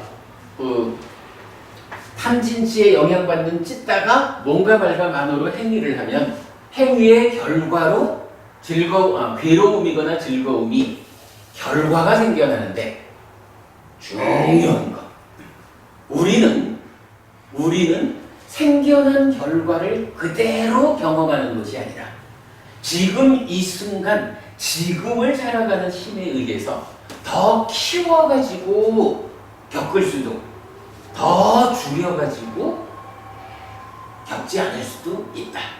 그래서 이거 업장소멸이라는 개념으로 설명했었죠. 그 이야기. 생겨난 그대로를 겪는 것은 아니다. 바꿔가지고 어떤 형태로든 변화시켜서 우리는 경험하는 것. 요걸 보라고 한다라는 거. 일단 업에 대한 이야기 중에 업의 결과 이후 이야기, 업과 과와 보로서 설명드립니다. 요거 이야기만 우선 하도록 하겠습니다. 그러세요. 요거가 굉장히 중요한 주제인데, 요거는 우리가 서울법회 지난주 수업을 참고하시면 어떠한 차이가 있고 어떻게 대응해서 괴로움은 더 줄여가지고 가능한 만큼 겪지 않을 것이냐. 그거 업장 소멸이 되는 거고, 행복은 어떻게 하면 뻥튀기를 해서 더 큰 행복으로 누릴 것이냐 하는 그 방법에 대해서 좀 지시하고 있습니다. 그렇게 참고하고요. 자, 오늘 이제 남은 시간 동안에는 이제 이 얘기를 좀 하려고 그래요. 이렇게 그림을 그려놓고 보니까 어쨌든 업의 개념 중에 가장 중심에 있는 것은 무엇일까라고 보면 찢다라고 하는 요 마음이 되겠죠. 찢다. 근데 요 찢다라고 하는 마음은 글쎄 찢다가 원인이 돼서 해가지고 괴로움도 만들고 행복도 만드는데 요 찢다가 무엇일까를 우리가 잘 이해하지 못하면 어떻게 찢다의 상태를 잘 관리해가지고 행위를 잘해서 행복을 만들까? 요거에 대해서 잘 접근하기가 어렵겠죠. 그래서 사실은 이 공부의 초점은 이제 요 찢다는 무엇일까라고 하는 그 주제로 넘어가는 거죠. 자, 우리 오늘 요 찢다는 무엇일까라고 하는 것을 그냥 개괄적인 이야기 한번 알아보도록 하겠습니다.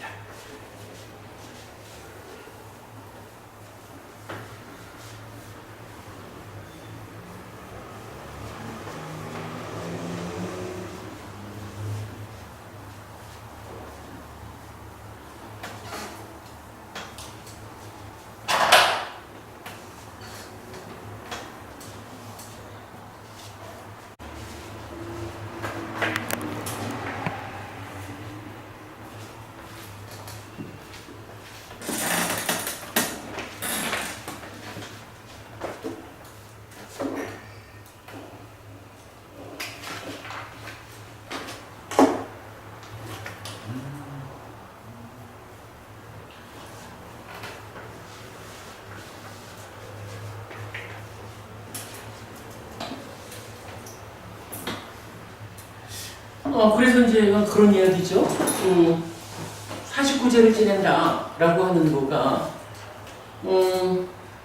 돌아가신 어른이 일단 몸은 죽은 거잖아요. 그런 상태에서 누군가는 주장하기를 이 마음이 새로운 몸과 만나서 다음 세상에 또 태어나는 데까지 49일이라는 시간이 걸린다. 그러니까 요 49일 동안에 자손들인 우리가 열심히 기도를 해주면, 제사를 지내주면 이 제사의 힘으로 돌아가신 우리 어른이 49일 후에 좋은 세상에 태어날 것이다. 그때 새로운 몸을 만나서 태어날 것이다. 요런 거잖아요. 천도제라고 하는 것도 보면 보통 천도제 그렇게 많이 하죠. 구천을 헤매고 다니는 이 영가들을 천도해서 태어나게 해주는, 이렇게 얘기를 하잖아요. 그래서 천도제를 지낸단 말이야. 근데 그거 가만 들여다보면 부처님은 뭐라고 하냐면 나는 몸과 마음인데 몸과 마음은 서로 조건되는 관계다. 이래가지고 이 몸과 마음이, 몸이 있다라고 할 때는 마음이 같이 있다라는 거고, 마음이 있다라고 하는 것은 몸이 같이 있다라고 말해서 예를 들어 49일 동안이나 몸 없이 마음 혼자 있는 시간이 없어. 또는 얼마 하여간 구천을 헤매는 시간은 얼마인지 모르잖아, 그죠? 몇 대 조상들도 천도 시켜준다 그러잖아. 굉장히 오랜 시간을 몸 없이 살아가고 있다는 거잖아요, 그 영혼이. 근데 부처님은 그렇게 말하지 않는 거야. 부처님은 죽는 순간 이미 마음이 혼자 있을 수 없다라는 몸과의 서로 조건되는 관계 때문에 이미 태어나는 거야. 죽는 그 순간 업의 힘에 의해서 새로운 엄마의 뱃속에 들어가거든요. 특히 이런 이야기를 명확히 해주는 게 확신경이라는 동전이 있어요. D가니까요. 이 확신경에서는 이 세상과 저 세상에 걸쳐서 이 세상과 저 세상에 걸쳐 끊어지지 않는 시계의 흐름, 이런 표현을 써요.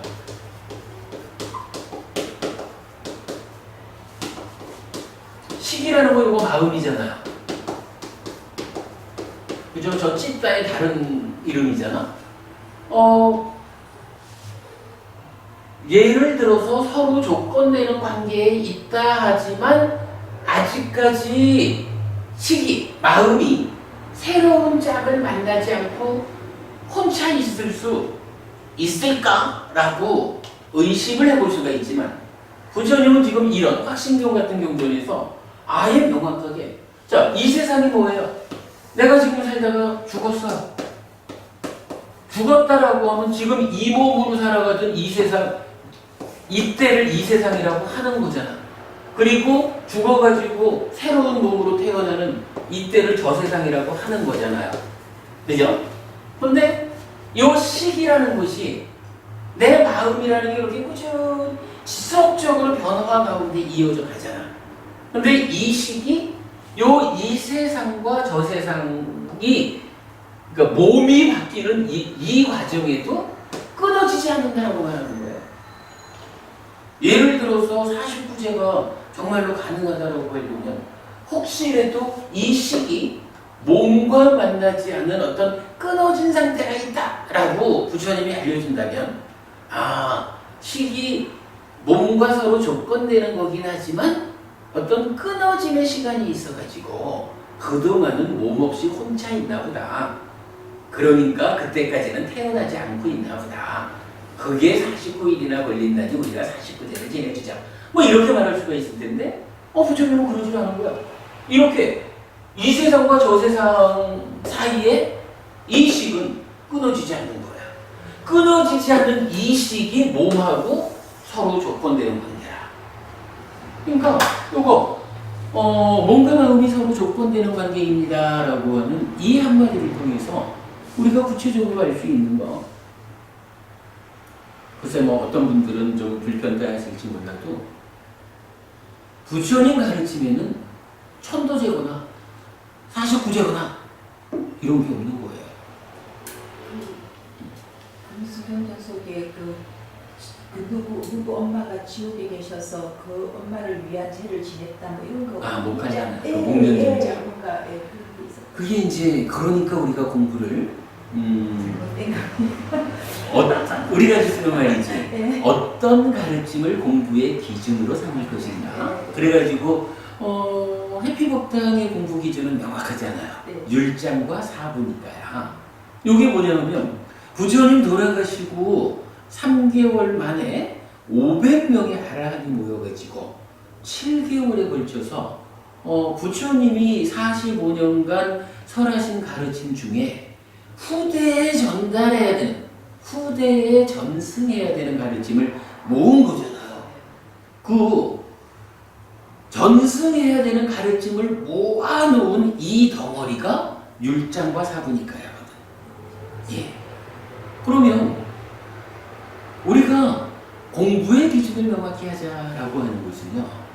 물론 이 율장과 사부니까야 말고도 소부니까야도 있고 논장도 있고 논장에 대한 주석서도 있고 이런 경에 대한 주석서, 대승경전 많은 가르침들이 있지만 그 가르침들을 우리가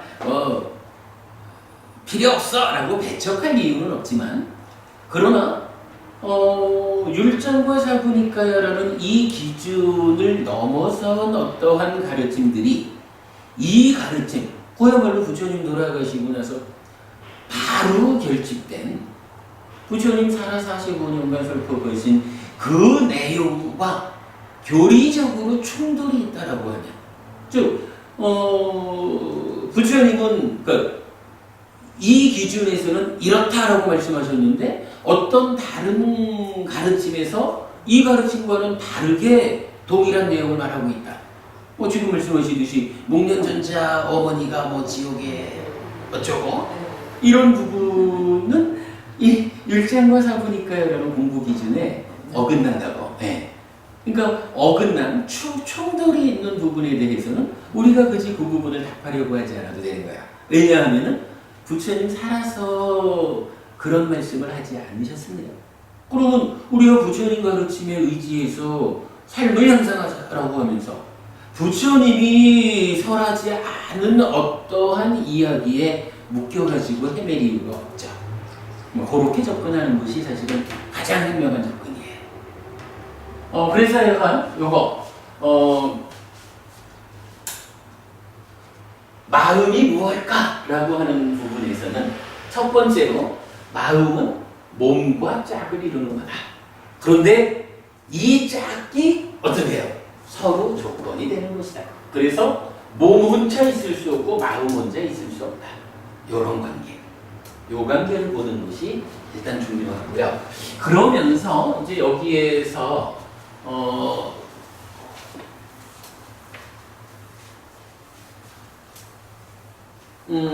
이렇게 서로 조건되는 몸과 마음의 관계.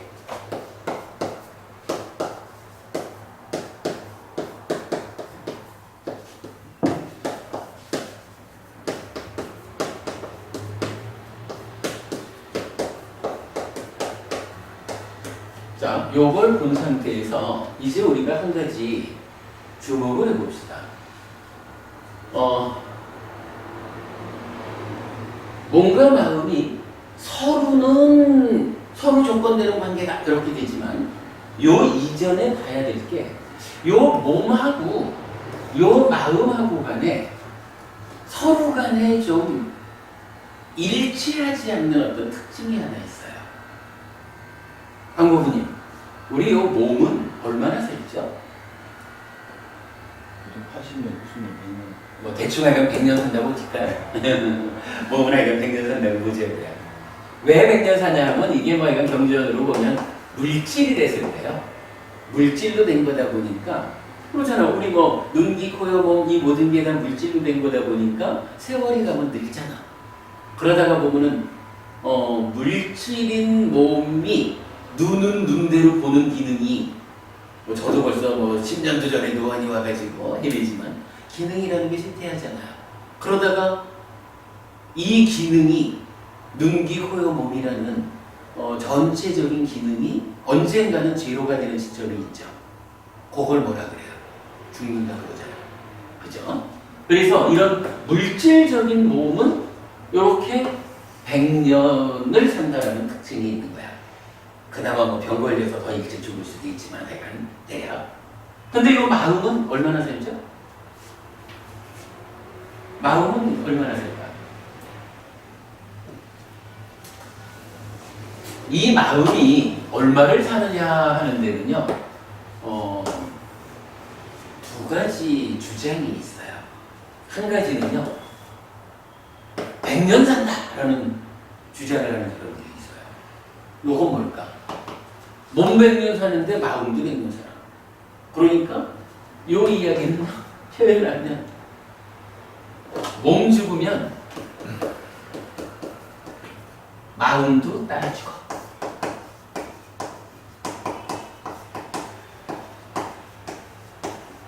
그죠? 그래야 100년 사는 거겠죠. 어차피 태어날 때부터 마음 없는 거 아니니까. 똑같이 100년 살려면 태어남이 같으면 같이 죽어야 되는 거지.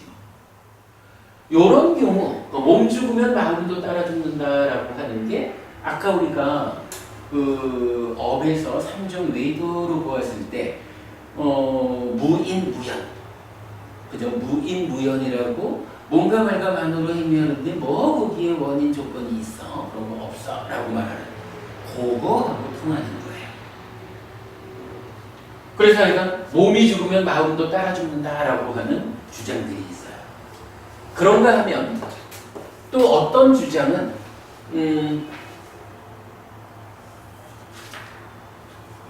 하여간 뭐 오래 산다 이렇게 볼까요? 표현할까요? 영험하다.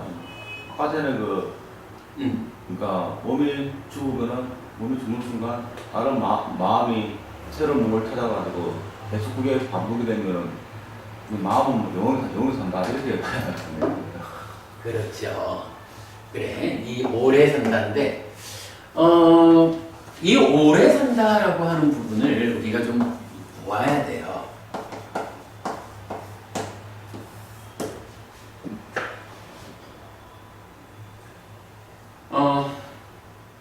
마음이 산다라는 이야기는 어찌됐든 마음이 몸과 함께해서 나라고 하는 존재로서 살아가는 거죠.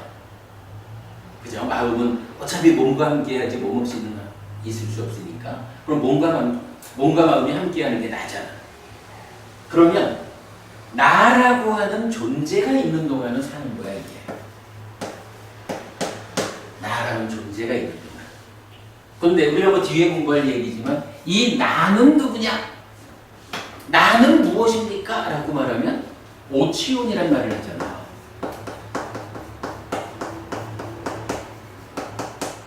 색수상행식 오온에 대해서, 그죠? 오온에 대해서 집착함이 있을 때, 그죠? 색수상행식이라는 5가지에 집착을 하면, 뭐 우리가 뭐 지금 공부할 건 아니지만 그냥 결론만 듣고 오치온에 대한 집착된 상태를 나라고 하거든요. 그래가지고 요 내가 집착이 어디까지 밀고 나가느냐, 얼마만큼 강력하게 집착하느냐. 그래가지고 뭐 우리 옛날에 한번 보았지만은 몸 밖에 있는 물질적인 것까지 내 거라고 이런 소유적인 삶으로 몸 밖의 것까지 집착이 밀고 나가서 소유적인 삶을 산다라고 하면 그거 우리가 욕해 중생 이런 표현을 썼잖아. 기억하죠? 그런가 하면 이제 몸 밖에까지는 집착이 밀고 가지는 않아. 그러나 몸과 마음으로 이루어진 요 나라고 하는 존재에 대해서 나여라고 붙잡는 요 나라고 붙잡는 요 정도의 집착 상태를 뭐라 하냐면 색계라고 했죠. 색계 중생. 그런가 하면 뭐 우리가 지금 하는 얘기지만 몸은 100년짜리인데 마음은 오래 살잖아. 그러니까 공부가 좀 더 올라가면 내 마음을 기준으로 보자까지 100년짜리 몸에 묶여서 보지 말고 이렇게 해가지고 몸에 대한 집착은 내려놓는 거예요. 또 몸과 마음을 싸잡아가지고 나라고 집착하면 색계잖아. 색계 중생. 거기서 몸에 대한 집착은 내려놓고 오직 요 이제 마음 오래 사는 요 오래 사는 요 마음만을 붙잡고는 요거는 몸이 죽어도 따라 죽지도 않는 지금 말씀하셨듯이 영원히 사는 요런 거잖아. 이거 얼마나 이게 좋고 귀한 거겠어요. 그러니까 요 마음이야말로 참으로 나의 자아다. 나의 본질이다. 요렇게 집착하면 무색계 그러잖아. 무색계 중생.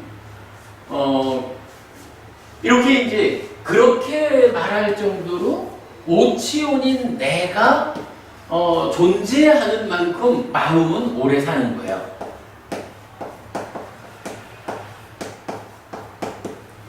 그런데 그럴 때 그렇다면 이러한 마음의 삶이 정말로 지금 저 강부모님 말씀하시듯이 영원한가? 정말로 이게 영원하게 사는 것일까? 라는 측면에서는 조금 달라요. 그거는 이제 우리가 요 마음에 대한 2번째 주제로 다음번에 공부를 하겠지만 여기에 대해서 부처님은 그렇지 않다라고 말해주는 거예요. 왜냐하면 요거 나라고 하는 거, 마음과 몸이 함께 하는 거 오치온인데 이게 왜 나라고 하는 욕계, 색계, 무색계의 중생이 되어서 사느냐 하면 바로 요거 집착 때문이잖아.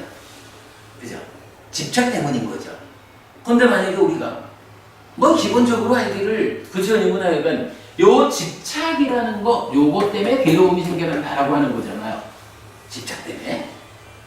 그런데 잘 공부했어.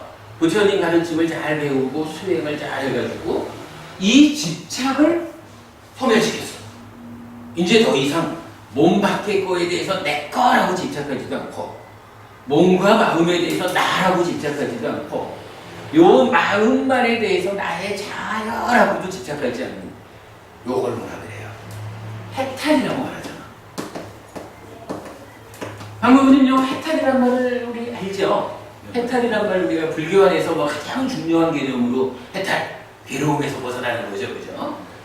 이 해탈한다라는 게 뭐냐면 바로 이 집착을, 그지? 몸 밖의 거에 대한 집착도 내려놓고, 몸과 마음에 대한 집착도 내려놓고, 마음 자체에 대한 집착도 내려놓고, 이렇게 해가지고 오치온이라는 나중에 집착을 완전히 소멸하면 이게 취가 떨어지면 오온 자체로는 더 이상 내가 아닌 거야.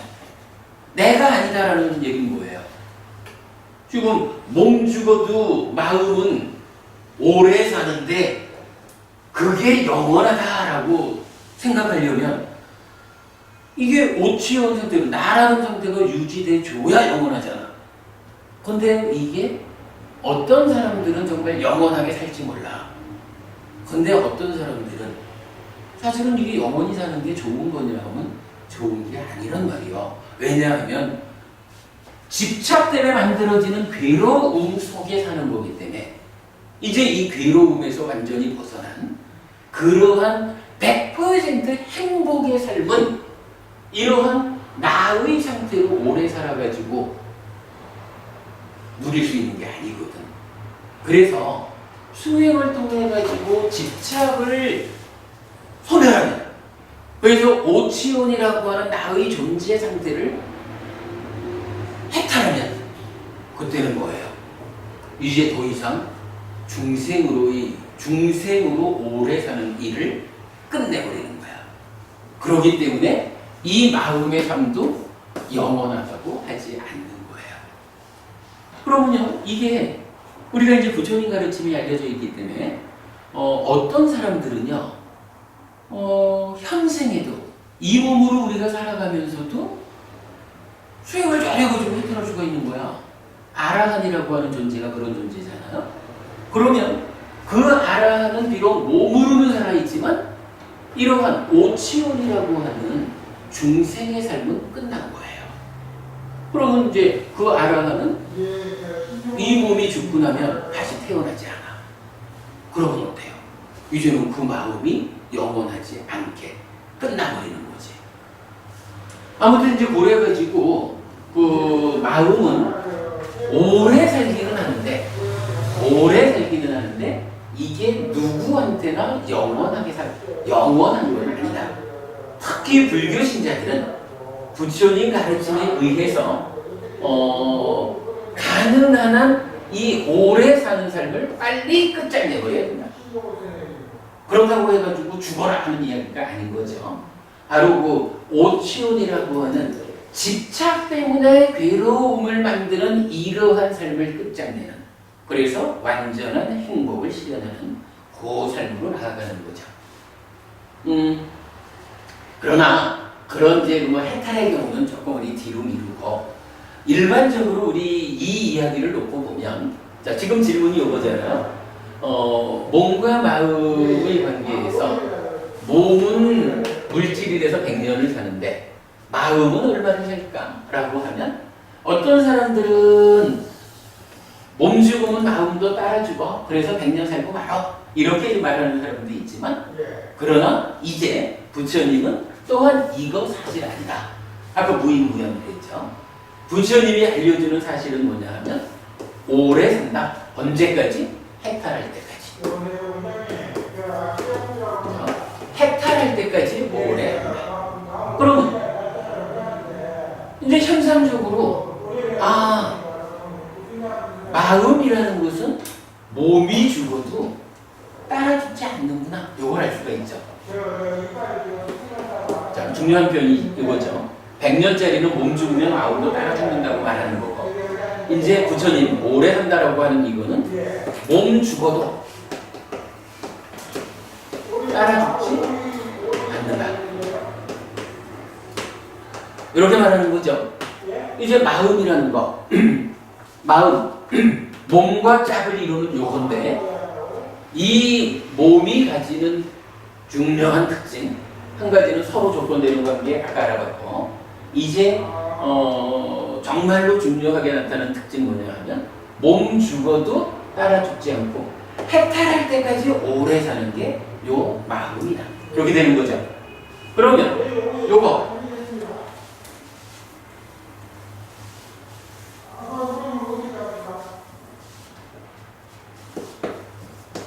몸이 100년을 살아요. 그런데 이 마음은 해탈할 때까지, 언젠지 모르는 그때까지 하여간 오래 살죠. 근데 이게 지금부터만 오래 사는 게 아니라 사실은 동일한 과정을 과거에도 겪어왔겠죠. 그래서 요걸 놓고 뭐라고 부르냐 하면 지금 이 몸으로 함께 사는 요때를 금생 이렇게 말하죠.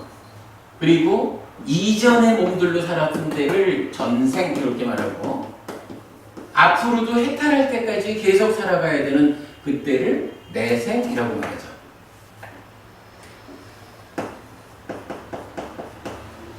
그러면 몸과 마음이 서로 조건된다라는 가운데에 마음은 이렇게 살아가니까 몸이라는 것은 결국 죽으면 죽는 순간 새로운 마음이 계속적으로 이어져 가지고 이렇게 해탈할 때까지 나를 구성해서 살아가는 거죠. 그러면 수영법님, 이런 삶을 우리가 한마디로 뭐라고 부르죠? 몸이 죽으면 몸 따라 죽지 못하는 마음이 새로운 몸과 죽는 그 순간 업의 힘에 의해서 새로운 몸과 만나서 다시 태어나. 그래서 살다가 죽으면 또 다시 태어나. 그렇죠. 그걸 바로 요 관계를 알려주는 말이 윤회야.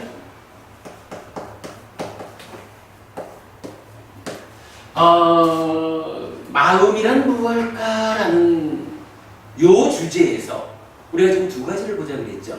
그 중에 한 가지가 몸과 짝을 이루는 거고 몸과 서로 조건되면서 몸 죽을 때 따라 죽지 못하는 해탈할 때까지 오래 살아야 되는 요 마음, 요거 100년짜리 몸과 해탈할 때까지 죽지도 못하고 오래 살아야 되는 요 마음, 요 관계 때문에 부처님은 우리의 삶을 어떻게 알려주냐 하면 윤회라는 말로 알려주는 거예요. 세상에는 많은 사람들이 몸 죽으면 마음도 따라 죽고 마는 거야. 달리 말하면 윤회 그런 거 없어. 죽으면 끝이야. 이렇게 주장하는 사람들이 많이 있어요. 심지어는 불교 안에서도 뭐 불교 안에 참 그 인기 많은 분들도 강의하는 거 보면 죽음은 끝입니다. 윤회 없습니다. 라고 주장하는 사람들이 많이 있어요.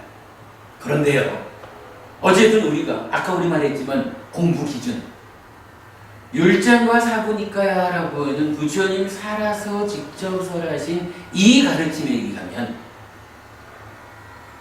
분명히 우리는요 몸 따라 죽지 못하는 이 마음이 해탈할 때까지 오래도록 내생과 금생, 전생과 금생과 내생이라는 윤회의 삶을 반복해가고 있다라는 것. 이게 부처님이 알려주는 우리 삶의 현실이다, 사실이다 라고 하는 것.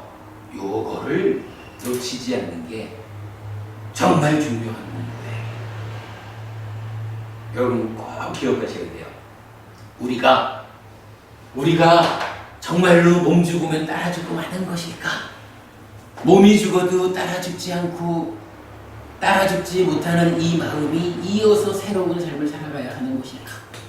여기에서 부처님은 분명히 몸 죽어도 따라 죽지 않고 수행을 통해서 해탈할 때까지는 이 마음의 삶이 새로운 몸과 만나가면서 살아야 한다 라고 알려줘요.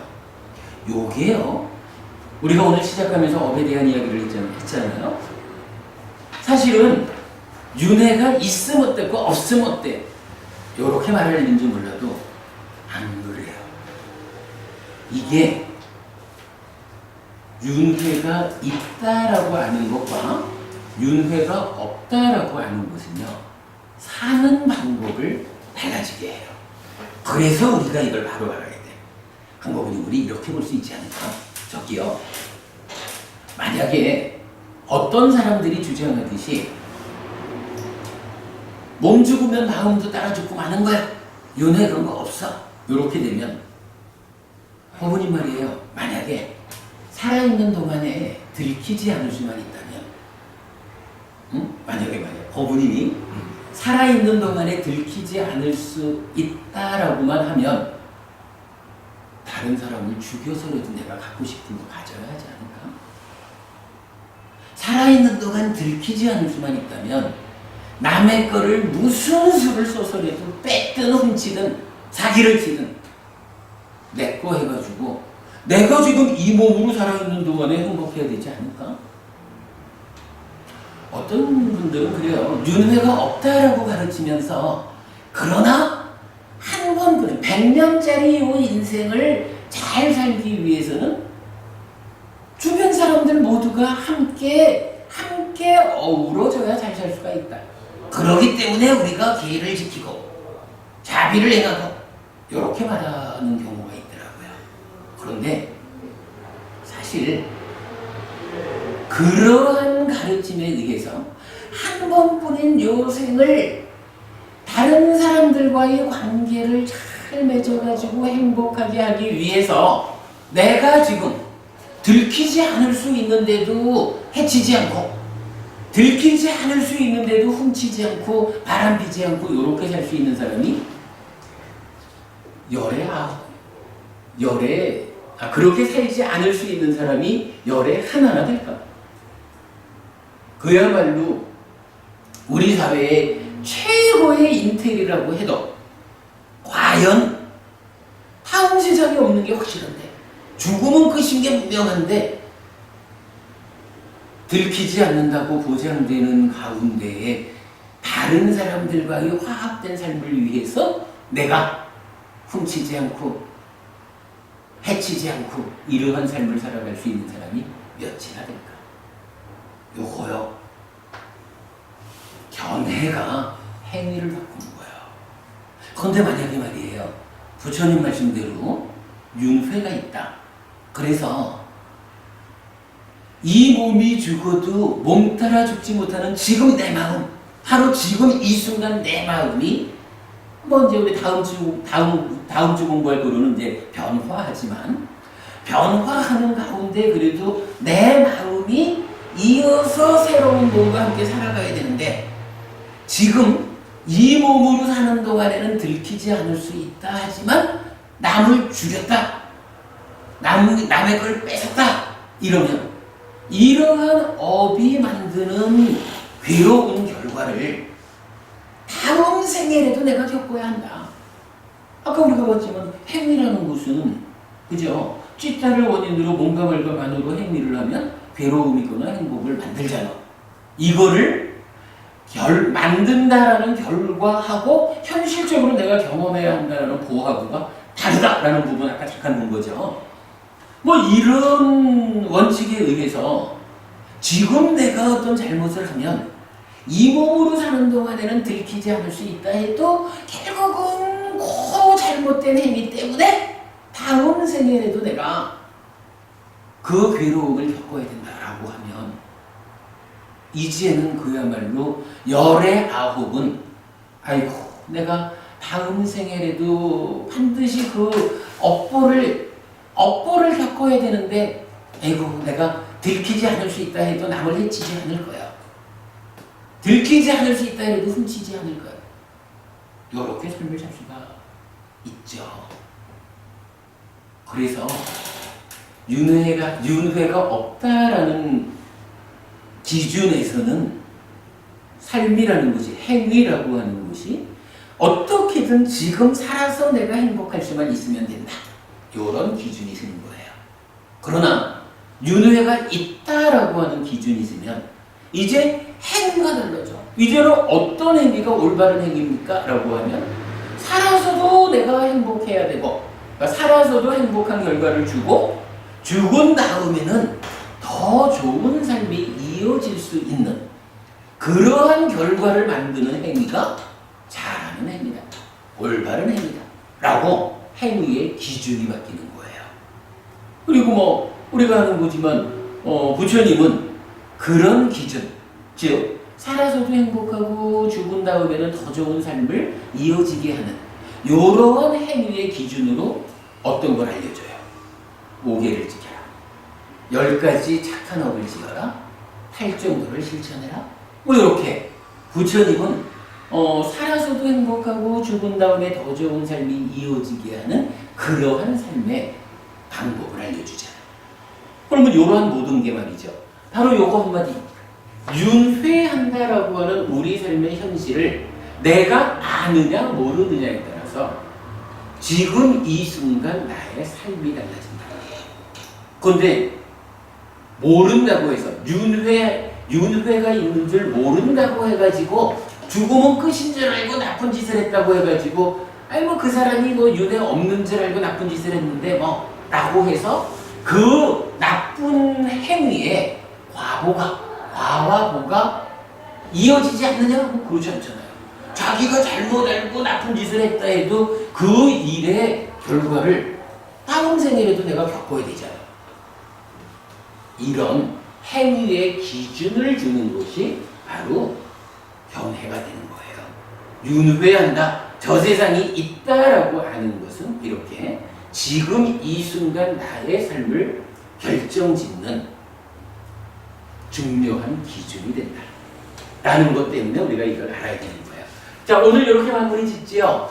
제가 아까 그 업의 개념을 보면서 우리 삶의 중심에 참으로 찢다라고 하는 찢다, 마음심, 요 마음이 있는데 요 마음이 무엇일까라고 하는 것을 보니까 두 가지로 말할 수가 있겠다. 그 중에 오늘은 한 가지. 몸이라는 짝을 갖는 것이다. 몸과 함께 나를 구성하는 것인데 이 몸과 마음 어때요? 서로 조건되는 관계죠. 그래서 약간 죽는 순간 태어나요. 이 부분 우리 뒤에도 좀 보기로 하고. 그러나 또 한 가지는 몸 죽어도 따라 죽지 않는 마음이라는 요 특성 때문에 어때요? 우리 삶이 윤회하는 것이다 라고 하는 삶에 대한 커다란 눈을 갖게 되는 거예요. 이러한 눈을 갖는 것에 의해서 이제 내가 어떻게 살아야 되지? 라고 하면 지금 이 몸으로 살아갈 때도 행복해야 되고 다음 생에는 더 좋은 삶이 이어지도록 하는 그러한 행위가 올바른 행위다라고 행위의 기준이 제시된다. 어떤 것이 그러한 행위입니까? 5계를 지키는 것이고 10선업을 짓는 것이고 8정도를 실천하는 것입니다. 이렇게 하면 되죠. 자, 마음에 대한 이야기 절반만 오늘 공부했습니다. 나머지는 다음번에 할게요. 마치겠습니다. 수고하셨습니다. 재밌었나요?